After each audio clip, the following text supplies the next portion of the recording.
So great to have your company again, Gemini. Dadhichi here from astrology.com.au. Welcome to all of you who are new. I call this the Oracle Express because we've got a brief 6 or 7 minutes just to quickly go through your horoscope, which I like to animate so I can just touch on what's happening as these planets are moving around.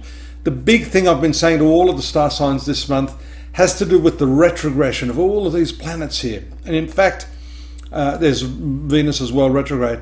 Keep your eye out on this little icon here. This is your ruling planet, Mercury, which rules your sun sign of Gemini. And this month, of course, too, we have Gemini receiving the sun again for your solar return. So many happy returns to all of you Gemini-born individuals, because this is that time of the year when your energy levels are high.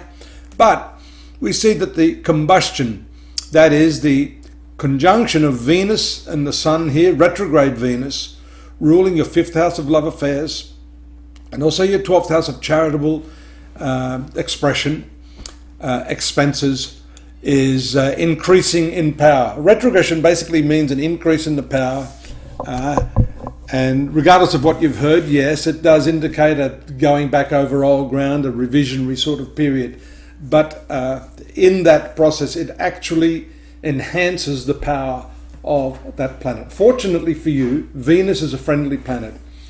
Jupiter is not necessarily that friendly, and being retrograde, that has to do with your relationships. You notice there on the 8th and 9th, there's a combination of these 4 planets, the moon, and we missed that the full moon there on the 6th, just before this is happening, does also take place in your 7th house of relationships.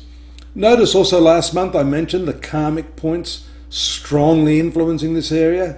This is a key focus on your relationships. I'm making a note of that so that I can put that up on your header for this month.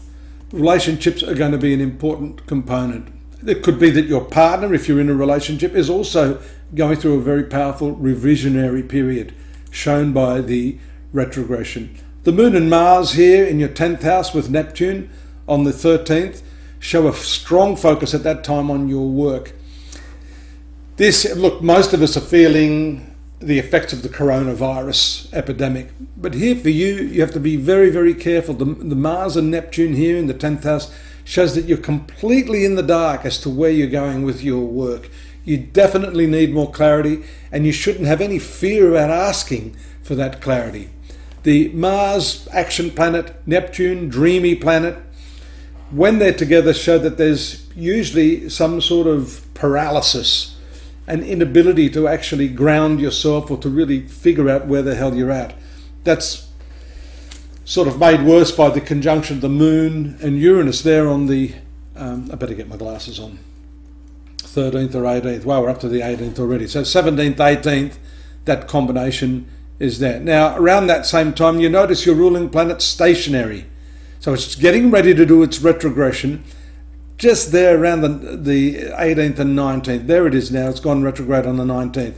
And take a look at where that's happening, Gemini. You've made great efforts at earning money and working at some new level, and that's because your ruling planet, self-effort, in your 2nd house of income, going retrograde, it strengthens your ruling planet, which is a good thing.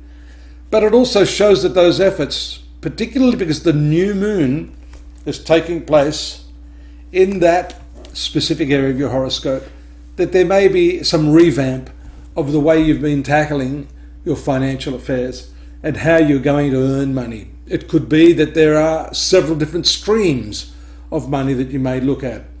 Thereabouts on the 24th, 25th, when the moon is in its opposition aspect to Saturn in this 3rd house, you may have to grind down into some contractual stuff to get the agreements right, but now is the time to work at improving your financial worth, your financial ability, and that cash flow. Now notice here also the retrogression of Venus comes to a halt there on the 26th. It moves back into its normal course of action. Venus here is lucky for you and gives you the opportunity to negotiate and to use a little bit of your suave charm to win over people. The 5th house transit of the moon here gives some support to that, as you can see here in the 5th house, in the sign of Venus. This is how we see that. There's a little bit of a challenge there from the Sun and Mercury. This could have to do with government fines, parking fines, just government bureaucracy, and maybe, just maybe, going back over your books to see whether you haven't overlooked any payment or fees or fines. That's very, very important for you. We've just passed over July. The last day of the month finishes up here in your 6th house of health, workplace activities, daily schedules. You also notice that Mars has moved into this 11th house, which is a very, very good position for it, at the tail end of the month. And notwithstanding some of the challenges that I see here for you this month, this Mars in the 11th house, being the ruler of this 11th house, this gives you a strong sense of confidence and some sort of windfall or achievement. At least you'll see the light at the end of the tunnel.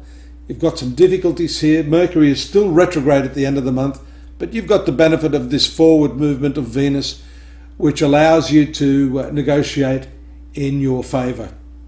Take a look at what else I've written there at astrology.com.au. We've got the weeklies up there. I'd love you to take a look at that. You can get bite-sized look at what's happening to you contextually. We've got the whole year forecast. Subscribe here and drop me a line if you want. I'm still available if you want to have a more detailed analysis of your personal horoscope. And that is really where we can drill down into the very, very specific aspects of what's going on in your life. Till next month, take care. Thanks for joining me. Bye-bye.